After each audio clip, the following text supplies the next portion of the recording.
Hi friends, आप सबका अर्थदी classes में स्वागत है।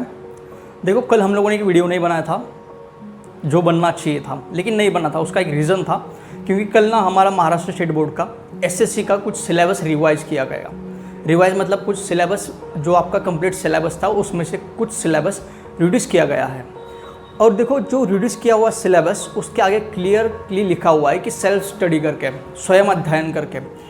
यानी ये टॉपिक भले ही आपको ये वहाँ पे लिखा गया है कि स्वयं अध्ययन के लिए है और वो रिड्यूस कॉपी में आया है, इसका मतलब ये नहीं कि वो सिलेबस आपके लिए यूज़फुल नहीं है।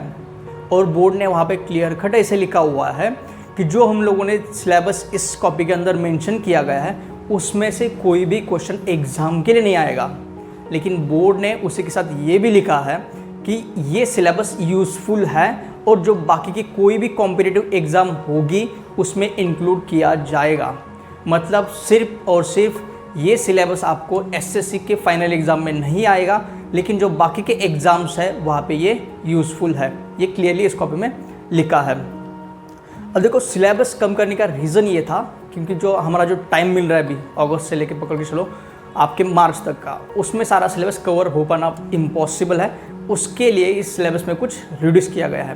तो देखते हैं हम लोगों ने इसके अंदर सिलेबस में रिड्यूस क्या किया गया है। जैसे कि हम लोगों ने चैप्टर नंबर 1 सीखा था, 2 भी कवर किया हम लोगों ने, 5th चैप्टर भी लिया था और 6th चैप्टर भी स्टार्ट किया था। लेकिन बोर्ड ने क्या किया कि इसमें से कुछ टॉपिक्स रिड्यूस कर दिए। वो देखते हैं अभी क्या एग्जैक्ट जो कल की प्रिंट आई है बोर्ड से उसमें कौन सा सिलेबस कम किया गया है। देखते हैं, पहला चैप्टर है आप लोगों का लीनियर इक्वेशन। अब देखो, लीनियर इक्वेशन में जो आपका फर्स्ट प्रैक्टिस सेट है, कौन सा प्रैक्टिस सेट है? फर्स्ट प्रैक्टिस सेट है, उसमें कुछ 9 सम थे, है ना, सॉरी 8 सम थे। अब देखो 8 सम में जो आपके फर्स्ट 6 सम है, फर्स्ट से लेके 6 तक, ये सम आपको एग्जाम में नहीं आने वाले हैं। बोर्ड ने क्लियर लिखा है, यानी वो सेल्फ स्टडी के लिए दिया है।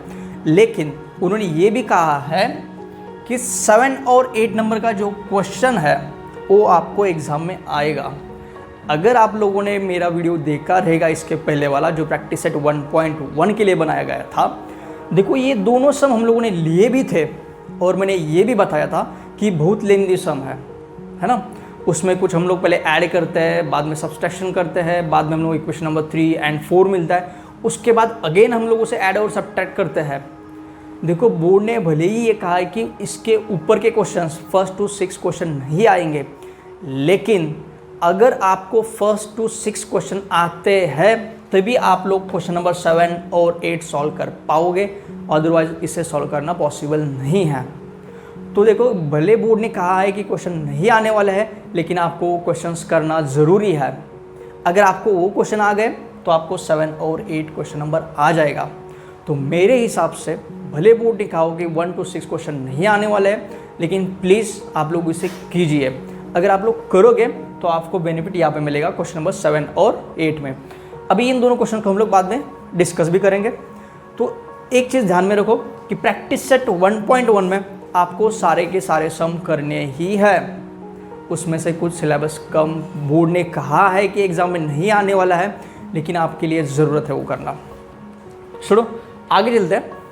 अब देखो, प्रैक्टिस सेट 1.4 में आता है। देखो यहाँ पे मैंने जो लिखा है वो सिर्फ ना आने वाला सिलेबस है, सॉरी ये आने वाले क्वेश्चंस है, और ये प्रैक्टिस सेट 1.4 बोर्ड ने क्लियरली लिखा है कि इसमें से एक भी सम नहीं आएगा। 1.4 में से एक भी सम एग्जाम में नहीं आने वाला है, यानी जो आपका भी सॉल्व एग्जाम्पल है, अनसॉल्व एग्जाम्पल है, नहीं आएगा एक भी क्वेश्चन। अब देखो, बोर्ड ने ये नहीं लिखा, लेकिन जो आपका प्रैक्टिस सेट 1.5 है, प्रैक्टिस सेट 1.5 है, इसके अंदर कुछ सम ऐसे हैं कि जो सम प्रैक्टिस सेट 1.4 पे डिपेंड है। अगर आप लोगों को एक क्वेश्चन याद होगा तो मैं यहाँ पे लिखता हूँ क्वेश्चन कि एक रिवर है, अपस्ट्रीम और डाउनस्ट्रीम है ना, अपस्ट्रीम और डाउनस्ट्रीम है, और कोई उसमें से ट्रैवल कर रहा है बोट से। तो एक क्वेश्चन ऐसे बनता था कि 1 divided by x plus y plus 1 divided by x minus y is equal to 35 वगैरह समथिंग है ना, ऐसे क्वेश्चन बनता था। अगर बोर्ड ने ये नहीं लिखा है कि वर्ड प्रॉब्लम नहीं आने वाले हैं, है ना, बोर्ड ने तो ऐसे कहा भी लिखा नहीं है कि वर्ड प्रॉब्लम नहीं आएंगे। अगर वर्ड प्रॉब्लम इस टाइप का आ गया तो ये भी डेफिनेटली आपको 1.4 करना ही होगा। तो ये एक चीज़ और एक ध्यान में रखिए कि 1.4 भी आपको करना ही है। अभी 1.4 में क्या था एग्जैक्ट, देखो यहाँ पे 1 divided by x plus y है, तो हम लोग क्या करते थे 1 divided by x plus y m put कर दो, 1 divide by x minus y n put कर दो, इसे बाद में डिस्कस करेंगे। तो बोर्ड ने ये डायरेक्टली नहीं कहा है कि वर्ड प्रॉब्लम आने वाले हैं या नहीं आने वाले हैं। अगर वर्ड प्रॉब्लम आ गया तो आपको इस टाइप का क्वेश्चन आ सकता है, अगर इस टाइप का क्वेश्चन आ गया तो आपका ये इनडायरेक्टली 1.4 के ऊपर डिपेंड है। तो मेरे हिसाब से मेरा कंक्लूजन ये है कि फर्स्ट चैप्टर ने बोर्ड ने कुछ भी सिलेबस रिड्यूस नहीं किया है, क्योंकि डिपेंडेंसी है। अगर इन दोनों क्वेश्चंस को भी देखें हम लोग, तो इन दोनों क्वेश्चंस की डिपेंडेंसी क्वेश्चन नंबर 1 से लेकर 6 तक है और उसके बाद 7 और 8 है, तो आपको करना ज़रूरी है वो क्वेश्चंस। अभी 1.4 की भी बात कर रहा था मैं, तो वहाँ पे बोर्ड ने लिखा है क्वेश्चन नहीं आएगा, लेकिन बोर्ड ने 1.5 के बारे में कुछ भी स्टेटमेंट नहीं दिया है, स्टेटमेंट नहीं है। इसका मतलब ये है इस टाइप का क्वेश्चन आ रहा है तो आपको करना पड़ेगा, अगर वो करना है तो आपको 1.4 आना ज़रूरी है। तो फाइनल कंक्लूजन ये है कि फर्स्ट चैप्टर सारा का सारा करना ही है, उसमें से एक भी सम स्किप नहीं करना है। चलो थोड़ा आगे चलते हैं। देखो ये था लीनियर इक्वेशन, उसके बाद और एक चैप्टर आता है आपका क्वाड्रेटिक इक्वेशन। अब देखो क्वाड्रेटिक इक्वेशन ने बोर्ड ने बहुत साफ लिखा है कि 2.3 नहीं आएगा, यानी जो आपकी कंप्लीटिंग स्क्वायर मेथड है, find the roots using completing square method, इसमें से बोर्ड में एक भी क्वेश्चन नहीं आने वाला है, तो आपको 2.3 करने की ज़रूरत ही नहीं है। क्लियर बोर्ड ने लिखा है, नहीं है तो स्किप कर देना है, आपको 2.3 करना ही नहीं है, प्रैक्टिस सेट 2.3 स्किप करना है। अब नेक्स्ट आगे चलते थोड़ा, जो आपका 2.5 है, 2.5 किसके ऊपर डिपेंड था कि relation between the roots of a quadratic equation, उसके अंदर कुछ alpha plus beta and alpha into beta ऐसे कुछ दिया था। अब देखो उसमें से एक ही क्वेश्चन बनने वाला है, कौन सा क्वेश्चन बनेगा, फाइंड द डिस्क्रिमिनेंट, डेल्टा का formula B square minus 4ac, या फिर फॉर्म द क्वाड्रेटिक इक्वेशन, उसके लिए एक ही फॉर्मूला था x square minus in bracket alpha plus beta into x plus alpha into beta is equals to 0, है ना। तो इसी के ऊपर क्वेश्चन बनने वाला है, बाकी रिलेशन का क्वेश्चन नहीं आएगा। अब देखो कौन से क्वेश्चन नहीं आने वाले उसमें से, जो 2.5 है उसमें से क्वेश्चन नंबर 1 और उसमें सब क्वेश्चन नंबर 3 है, तो 3 नहीं आएगा। अगर क्वेश्चन नंबर 5 है और क्वेश्चन नंबर 6, इसमें भी आपको क्वेश्चन नहीं आने वाला है, तो आपको करना क्या है, सिंपली प्रैक्टिस सेट 2.5 में से क्वेश्चन नंबर 1 में से सब क्वेश्चन 3 को स्किप करना है, क्वेश्चन नंबर 5 और 6 कंप्लीटली स्किप करना है। अभी क्वेश्चन नंबर 6 ऐसे कुछ था, alpha square plus beta square, और सेकेंड क्वेश्चन था alpha cube plus beta cube find out करने के लिए क्वेश्चन था, तो ये आपको क्वेश्चन नहीं आने वाला है। तो क्वाड्रेटिक इक्वेशन का भी सिलेबस क्लियर है, इसमें कुछ डाउट नहीं है, ये सारा सिलेबस आपके पोर्शन में से स्किप किया गया है।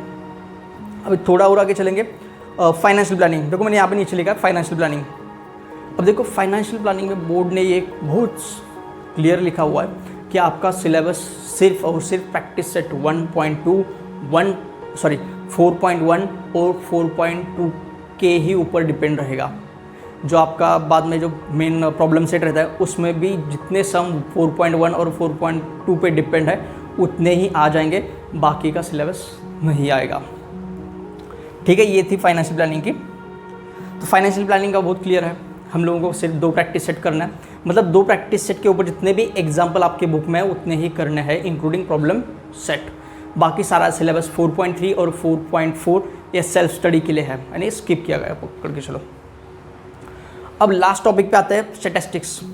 देखो स्टैटिस्टिक्स में बहुत क्लियरली लिखा हुआ है कि जो आपका 6.1 है, देखो 6.1 में था कि find the mean using direct method, assuming method and step deviation method.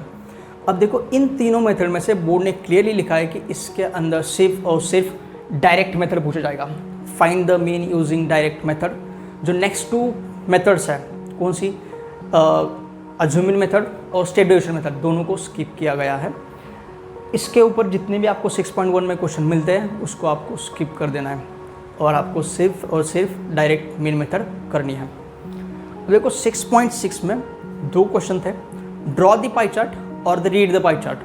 तो बोर्ड ने सिर्फ एक ही पार्ट रखा है, ड्रॉ द पाई चार्ट, और जो रीड द पाई चार्ट था वो सिलेबस में से आपको नहीं करना है।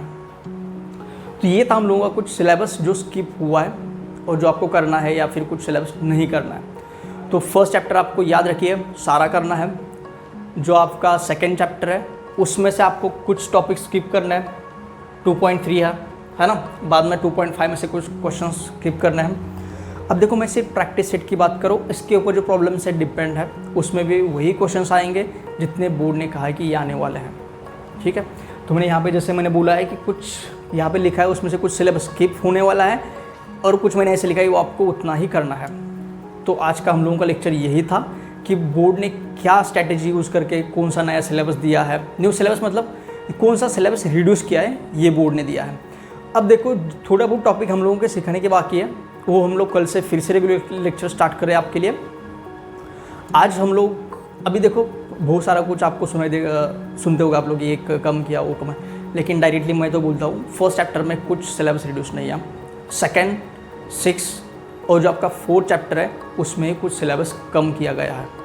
तो ये था हम लोगों का आज का लेक्चर कि हम लोगों ने इसके अंदर यही डिस्कस किया कि कौन सा सिलेबस बोर्ड ने रिड्यूस किया है, बाकी सिलेबस आपको करना है। और एक इम्पॉर्टेंट बात यह है, अगर बोर्ड ने रिवाइज सिलेबस दिया है इसका मतलब है एग्ज़ाम 101% होगी ही। जैसे आपका स्कूल का ऑनलाइन लेक्चर चल रहा है, जो कुछ भी चल रहा है, तो उसके ऊपर आप लोग ध्यान दीजिए, प्लीज़ पढ़ाई स्टार्ट कीजिए।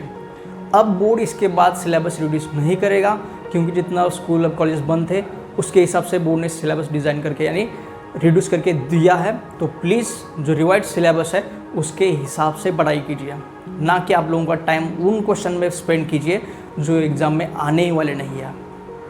सो गाइज हम लोग यहाँ पे रुक रहे हैं। Thank you so much. अगर आपको ये वीडियो अच्छी लगी हो तो प्लीज़ इसे लाइक कीजिए, शेयर कीजिए और सब्सक्राइब भी कीजिए। Thank you.